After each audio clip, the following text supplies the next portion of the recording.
Welcome to this lecture. Now we are going to talk about relationship.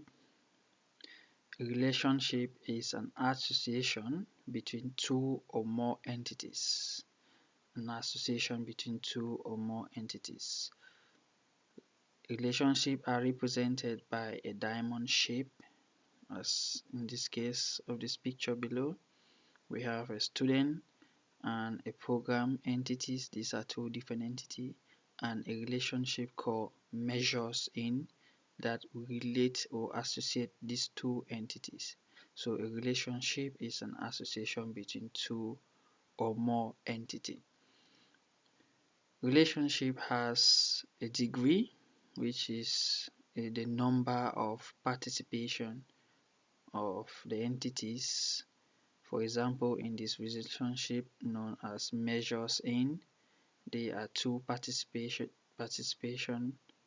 between the entity student and the entity program. So this kind of association is known as binary association because there are two entities. If it's a three entities association, maybe student, program, and maybe another entity courses, it will be a tertiary association. Relationship also has cardinalities. Cardinalities are this representation at the end of the relationship. These are known as cardinality. We are going to talk more about cardinality in the next slides. But cardinality basically shows how this relationship or this association is being performed. For example, a student can have 0 or 1 program, and a program can have 0 or many students. We are going to see more about that in the next slide. How do I interpret cardinality in a relationship? In a relationship, we have to associate one item of the first entity and see the number of association which it can have with the next entity, and we isolate one item of this entity and we see the number of association it can have with the next entity. For example, one student or a student measures in 0 or 1 program. So one student can measure in 0 or 1 program. The 0 is the minimum association and the 1 is the maximum association. The maximum association is always the one closer to the entity. So we have minimum, maximum, we have minimum and maximum. Maximum are associated to the entity. Now maximum, so a student, one student can have a minimum of 0 and a maximum of 1 program. So a student can measure in 0 or 1 program. On the other side, a program, one program can have 0 minimum or many students. Many is represented by these branches, indicating that it has many branches. The data comes in and divides into different branches. So it's many, representing many. So a program has 0 or more students. So 0 or many or more students. So the many, the maximum association is the one closer to the entity, the same as 1, which is the maximum, is closer to program. Many or more, which is the cardinality here, is closer to student.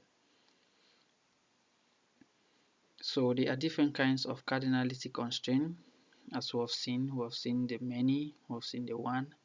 This is a 0 or 1 association, so a student can measure in 0 or 1 program. And also we have 1 and exactly 1. For example, a student can measure in 1 and exactly 1 program. We also have 0 to many, which is this case here. A program has 0 or many students. We also have one or more. A program has it could be one or more students.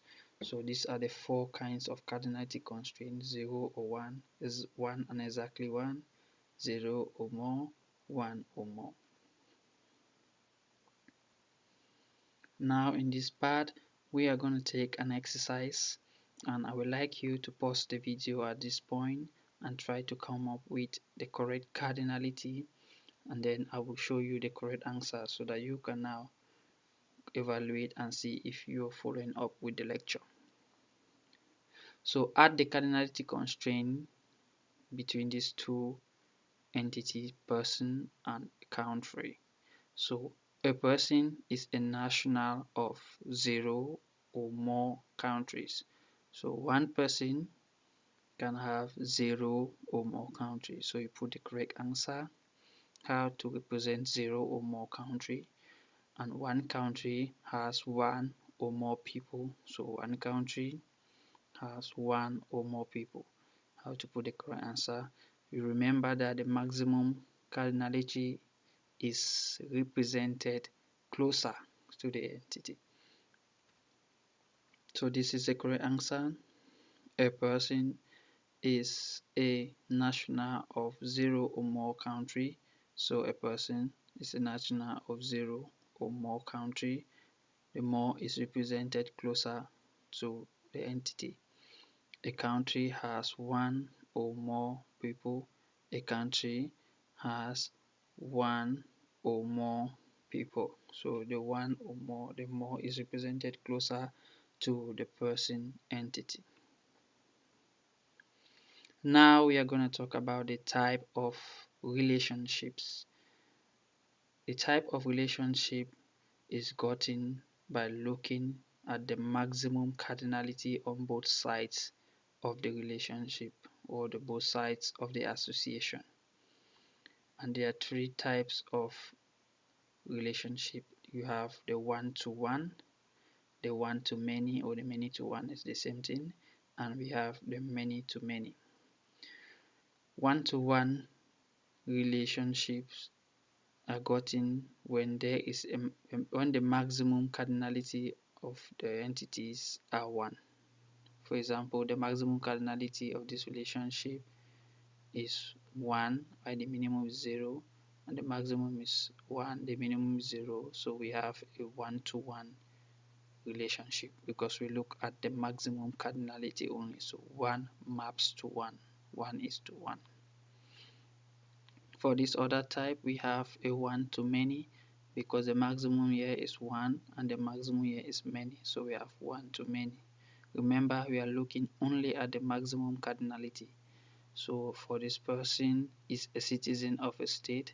So we have one person can be a citizen of 0 or many states. So the maximum here is many. And one state has citizens 0 or many persons. So we have the maximum as many.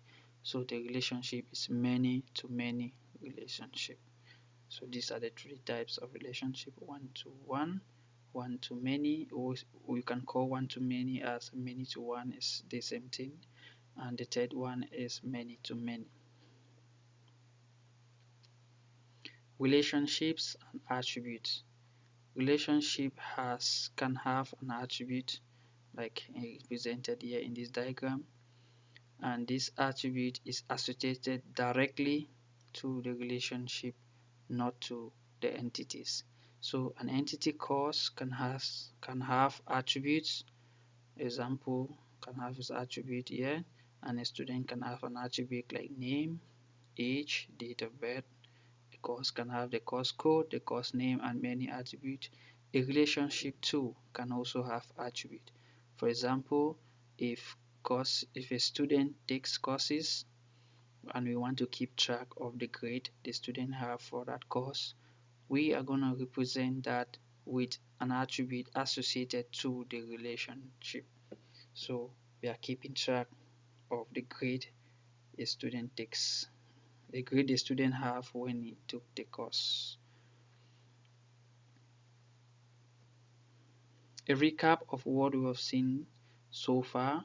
We have talked about association of two or more entities, that's a relationship, and we have also talked about a relationship represented by a diamond shape, and we also talk about a degree of a relationship. A relationship is mostly binary and it could be tertiary if the relationship connects three entities. We also have talked about attributes. A relationship can have attributes. For example, a person lives in a country since a particular date. So if we want to keep track of a date that person lives in that country, we add an attribute to the relationship. We also talked about the cardinality of a relationship. We said the cardinality has a minimum and a maximum, and the maximum is the one closer to the entity. We went further to talk about the type of relationship where we have one-to-one, many-to-one, and many-to-many relationships. Now, in this part, we are going to talk about the is-a relationship.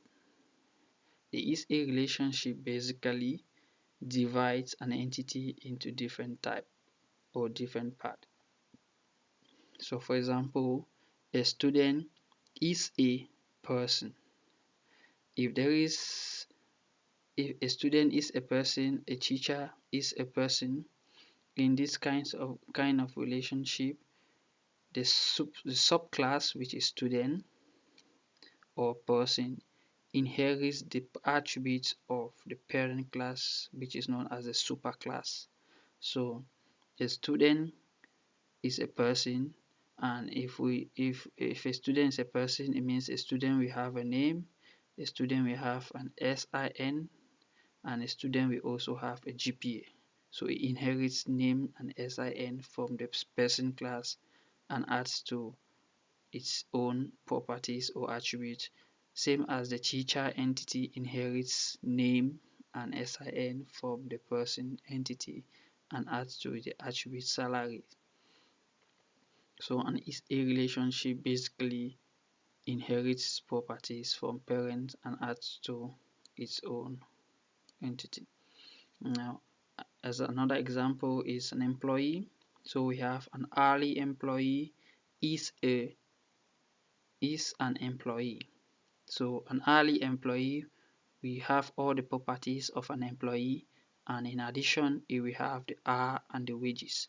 So an hourly employee will inherit the properties like the social security number, the name, the address, and adds to its own property. And a contract employee will inherit the property of social security number, name, address, and it will add the contract number. So basically an is-a relationship inherits properties from the parent relationship to the children or the subclass. What we've covered so far in this course, we have talked about the entity in this section. We talked about the entity, we talked about attributes, we talked about identifier.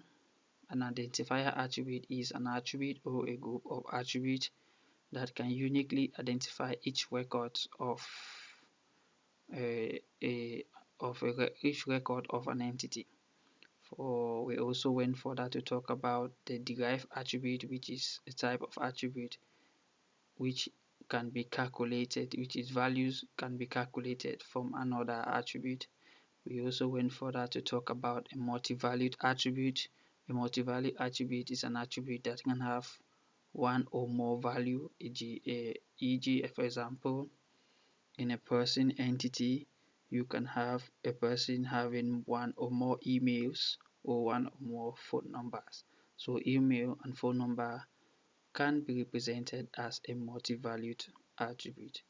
We also went further to talk about the composite attribute. The composite attribute is that attribute that can be divided into many parts. For example, you could have name, which can be divided into the first and the last name.